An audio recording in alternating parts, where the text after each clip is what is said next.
दोस्तों, माता पिता भाई बहन ये सब इस शरीर के रिश्ते हैं। देखा जाए तो आत्मा का किसी से भी कोई रिश्ता नहीं है। स्वामी एक है आस तुम्हारी, यहां पर स्वामी यानी कि परम पिता परमेश्वर एक ही है। उसको आप चाहे जिस नाम से पुकार लो। वो बेटा भी है, भाई भी है, मामा भी है, मौसा भी है। ऐसे ही ईश्वर, वो अल्लाह भी है, गॉड भी है, वाहे गुरु भी है, वो विष्णु भी है, शिव भी है। उसको आपकी मर्जी, लेकिन आप जिस नाम में उसको याद करोगे ना, वो उसी नाम में आपकी समस्या का समाधान करेगा। ये ईश्वर का नेचर है। बशर्ते आपका उस ईश्वर पर विश्वास होना चाहिए। आपको ये पता होना चाहिए अगर वो हेल्प हुई है तो वो ईश्वर के माध्यम से हुई है, वो ईश्वर ने मेरी हेल्प की है। तो दोस्तों, ऐसे ही मैं आपको बता दूं कि हम इस धरती पर जितने भी धर्मों में बटे हुए हैं, जातियों में बटे हुए हैं, हम किसी भी धर्म जाति, लेकिन जब मैं किसी की कुंडली बनाता हूं तो उसमें एक वर्ण आता है।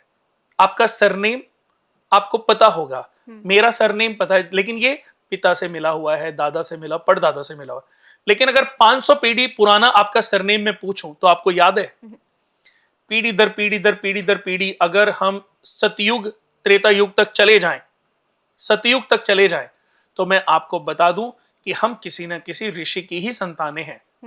चाहे वो कश्यप ऋषि हो, चाहे कौशल ऋषि हो, शांडिल्य ऋषि, भारद्वाज, बहुत सारे ये जो ऋषि थे, उन्हीं की धीरे धीरे संतानें आज इस धरा पर अपग्रेड होती जा रही हैं। कई बार बहुत सारे लोग अपने फादर का नाम लिखते हैं, तो ये गोत्र नहीं है।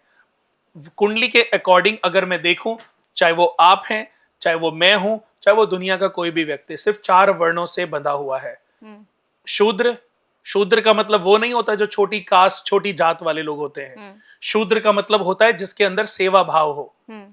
वो विष्णु भगवान के पद चिन्हों से उत्पन्न हुए हैं।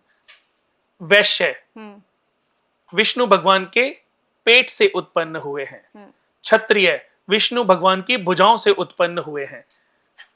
वैश्य का जिसके अंदर मैनेजमेंट भाव हो, रख रखाव का जिसको ज्ञान हो, जो सिस्टमेटिक मैनेजमेंट सभी से जानता हो, कब कैसे किसको क्या खाना खिलाना है, क्या सिस्टम रहना चाहिए, सफाई रहनी चाहिए, सब चीजें।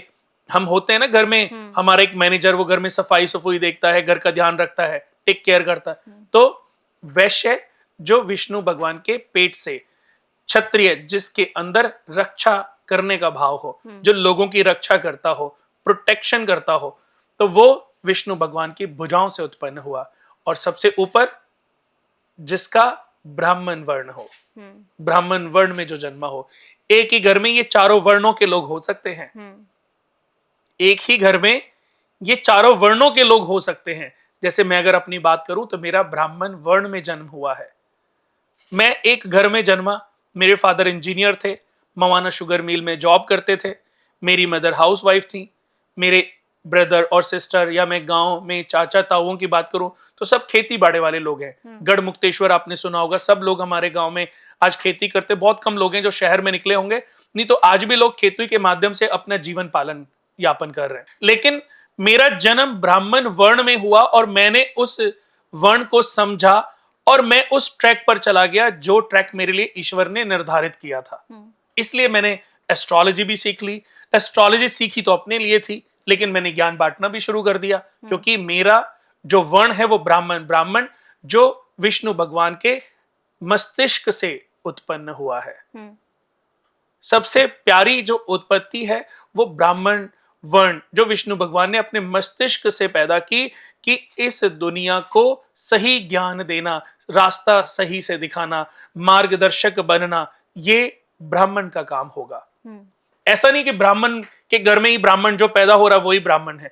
ब्राह्मण के घर में भी शूद्र वर्ण का बच्चा जन्म, वो ब्राह्मण भी जानता है कि उसके घर में बच्चे का जो वर्ण है वो क्या है, उसके आधार पर। बट फिर मैं बताता हूं कि इससे व्यक्ति के नेचर का पता चलता है। आप जब अपनी जन्म कुंडली में अपना वर्ण देखते हैं तो ये आपकी पर्सनैलिटी के बारे में बताने की कोशिश करता है। बहुत लोगों को पता है और बहुत लोगों को नहीं पता। बहुत लोग जानना चाहते हैं, उस ट्रैक पर पहुंच जाते हैं। बहुत से लोग जानने के बाद भी अनजान बने रहते हैं।